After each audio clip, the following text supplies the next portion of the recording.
The Atlas of Flavor. Audio narration. The Atlas of Flavor. Chapter 1 of the World Cooking Systems Atlas. Available as a free PDF. The chapter sets out a single argument. Flavor is not one thing. It is 7 distinct axes that a cook can move independently. Most cooking problems described as something is missing are not missing ingredients. They are missing axes. One of the 7 is silent, or too loud, or in the wrong moment. Once a cook can name them, the diagnostic moves from intuition to language. The 7 axes. The chapter names 7 and gives each one a working role rather than a definition. Salt is the multiplier, not just a flavor of its own, but the lever that makes every other axis louder.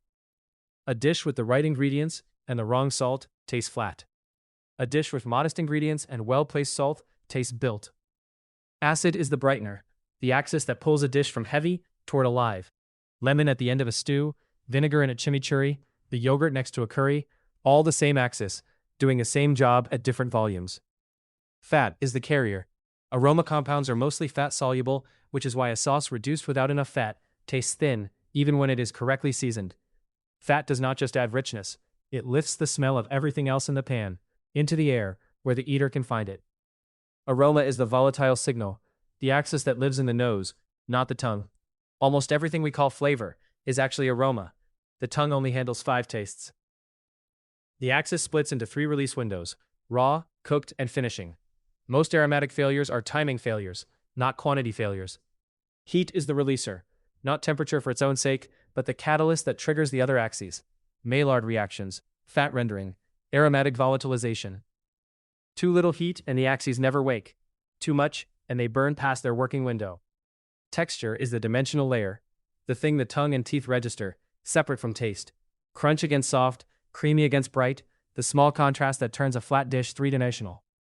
And memory is the cognitive frame, the least often named, the most often felt. The reason a dish that is technically correct can still feel wrong if it does not match the eater's mental image of what that dish is. The flat taste diagnostic. Once the 7 axes are named, the chapter walks through the something is missing diagnostic. The cook tastes, asks the 7 questions in order. Is the salt in place? Is the acid in place? Is the fat carrying? Is the aroma reading? And locates which axis is silent. The fix is almost never to add more of everything. The fix is to find the silent axis and turn its volume up by 1 increment. The chapter argues that most home cooks already do this intuitively, so the diagnosis happens out loud and can be repeated next time. How different cuisines build flavor?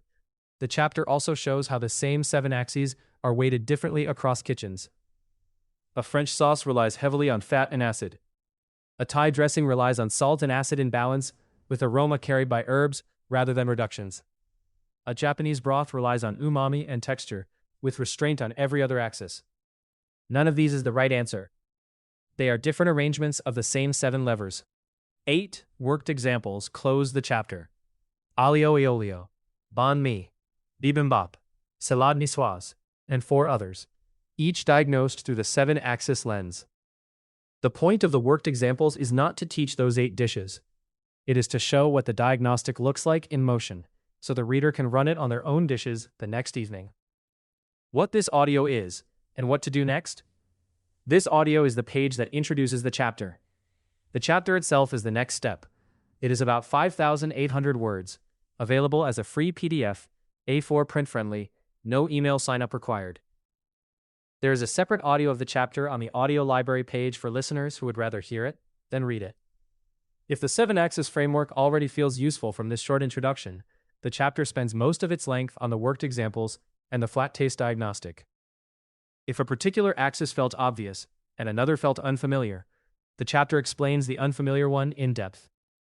Either way, the move is the same. Download the chapter, try the diagnostic on tomorrow's dinner, and see whether the missing axis becomes nameable.